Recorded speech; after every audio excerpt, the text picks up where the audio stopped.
Sayyid Ubaidillah, putranya Sayyid Ahmad bin Isa.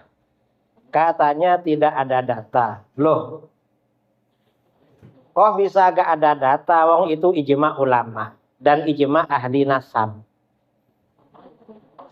Kalau Ubaidillah itu anaknya Ahmad. Yang diminta oleh kelompok ini kitab sezaman. Kitab sezaman, teori penetapan nasab itu bukan cuma kitab sezaman. Sama dengan dalil hukum. Dalil hukum itu kan ada 4 hukum fikih: Al-Quran, hadis, ijma, qiyas. Kalau misalnya ada hukum, dicari dalilnya di Al-Quran nggak ada. Memang hukum ini haram, di Al-Quran nggak ada. Di hadis nggak ada, di ijma nggak ada, lalu di qiyas ada. Kan diterima hasil qiyasin. Kalau ada salah satu dalil, misalnya qiyas menyimpulkan ini haram, maka gak perlu menggugat lagi mana dalil Qur'annya. Loh, wong ini memang qiyas dalilnya, kok menuntut Al-Quran?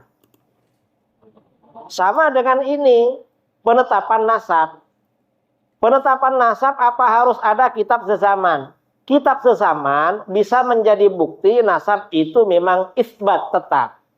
Tetapi bukan satu-satunya kitab sezaman. Apalagi kitab sezaman ini belakangan oleh ulama diakui sebagai bukti. Kalau masa dulu bukan kitab sezaman. Dulu itu dijelaskan di dalam Sahih Bukhari, itu istifadhah, syuhrah dan istifadhah. Artinya populer dan informasinya ramai. Kalau ini anaknya ini. Masalah Ubaidillah anaknya Ahmad, penduduk Yaman ini sepakat kalau Ubaidillah ini memang anaknya. Dari suku-suku lain di Yaman gak ada yang menyaksikan dan yang tahu mereka kalau Ubaidillah memang anaknya Ahmad.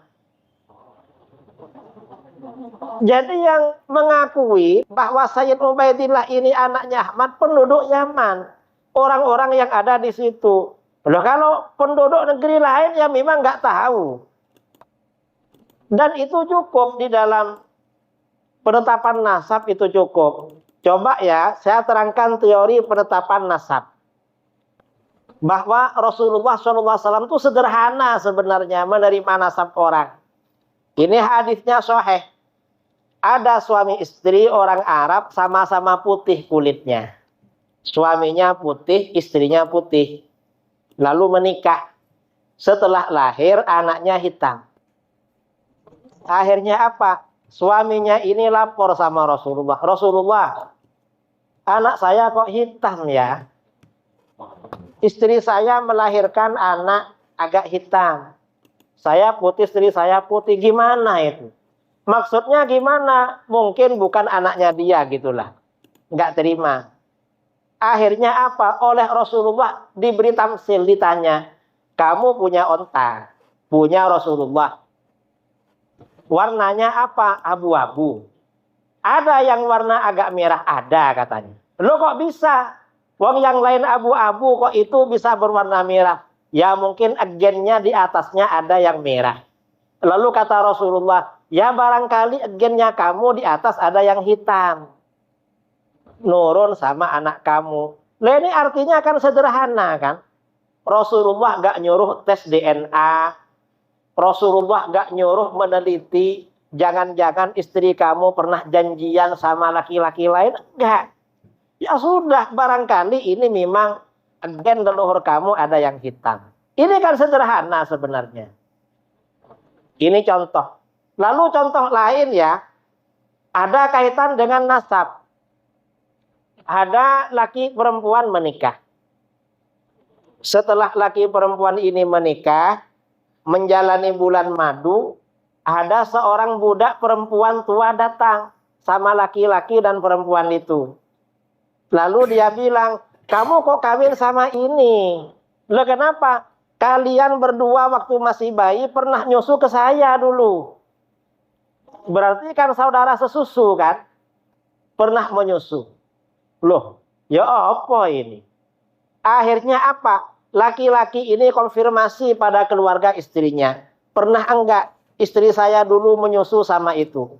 Keluarga istrinya gak ada yang tahu.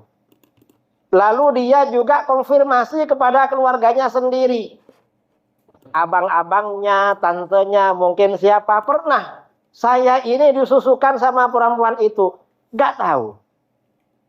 Akhirnya apa? Laki-laki ini bilang kepada Rasulullah, Rasulullah, saya ini kawin sama istri saya. Setelah menikah dengan istri saya, tiba-tiba ada seorang perempuan tua datang. Katanya ketika kami masih bayi pernah disusuinya. Setelah kami konfirmasi, gak ada yang tahu Rasulullah. Keluarga saya maupun keluarga istri gak ada yang tahu. Gimana? Boleh saya melanjutkan pernikahan saya dengan istri saya? Ternyata apa? Kata Rasulullah, kaifa waqad qil. Jadi kamu melanjutkan. Padahal sudah dibilang pernah disusui. Akhirnya apa? Artinya orang ini suruh pisah sama Rasulullah. Karena ini masalah nasab.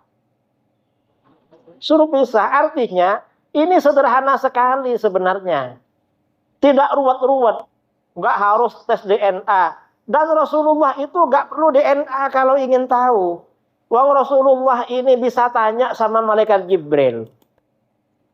Bisa tanya sama Allah. Ya Allah, ini benar nggak? Ternyata enggak kan?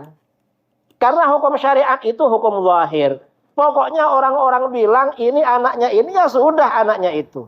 Penduduk Yaman bilang, suku-suku yang lain di Yaman, Bani Bafadhal, Bani Kusher, Bani Syukel, kan banyak suku-suku di situ. Ubaidillah anaknya Ahmad, ya sudah selesai. Engkau orang yang bukan penduduk Yaman mempersoalkan. Masalah ini. Ini namanya gak ngerti nasab. Padahal ini teori hukum fikih, hukumnya hukum zahir, dan sederhana sebenarnya, nggak perlu tes DNA. Rasulullah itu punya cara lebih canggih dari DNA. Gimana? Rasulullah itu ada sahabat ya, ada sahabat datang mau membunuh Rasulullah. Ketemu Rasulullah ketahuan, kamu sebelum datang ke sini ngomong sama itu.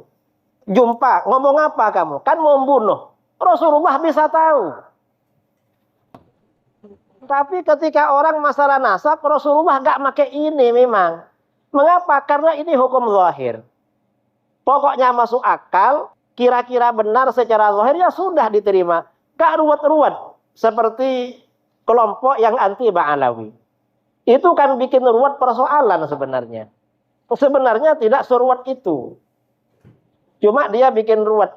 Dan ternyata nasabnya yang bersangkutan dipalsu. Bapaknya mestinya namanya bukan Utsman. Cuma pakai nama Utsman biar lebih keren. Jadi orang menganggap nasabnya orang lain palsu. Nasab sendiri sebenarnya yang dibikin gak jelas itu. Jadi ini sebenarnya masalah sederhana. Tidak ruwet sebenarnya. Karenanya ketika ulama Mesir ya, Syekh Ali Jum'ah ditanya, gimana nasabnya Sadah Ba'alawi? Loh itu ijma, jangan ditanya katanya. Ya sudah selesai. Enggak perlu dipersoalkan sudah. Kita mau meneliti bagaimanapun bertentangan dengan ijma tetap salah. Karena kata para ulama di dalam kitab-kitab akidah, wa ijma'uhum hujjatun qati'atun. Ijma'nya para ulama itu hujjah yang definitif, yang pasti benar. Nggak bisa digugat. Jadi ini sebenarnya nggak perlu dibahas masalah nasab ini. Karena buang-buang energi, manfaatnya nggak ada. Ya memang ada Habib-Habib yang nakal itu sebenarnya. Ada. Tapi yang istiqomah kadang kena juga itu. Kalau mau mengingatkan yang nakal-nakal ya nggak apa-apa memang. Tapi jangan dibatalkan nasabnya. Karena nasab dengan kesolehan itu beda. Memang biasa. Anaknya kiai kadang nakal, anaknya Habib kadang nakal. Ya nakal ya bilang aja nakal. Tapi nasabnya nggak bisa dibatalkan. Wong anak kita kadang bapaknya rajin ke masjid, anaknya nggak mau di masjid. Apa mau dibatalkan nasabnya?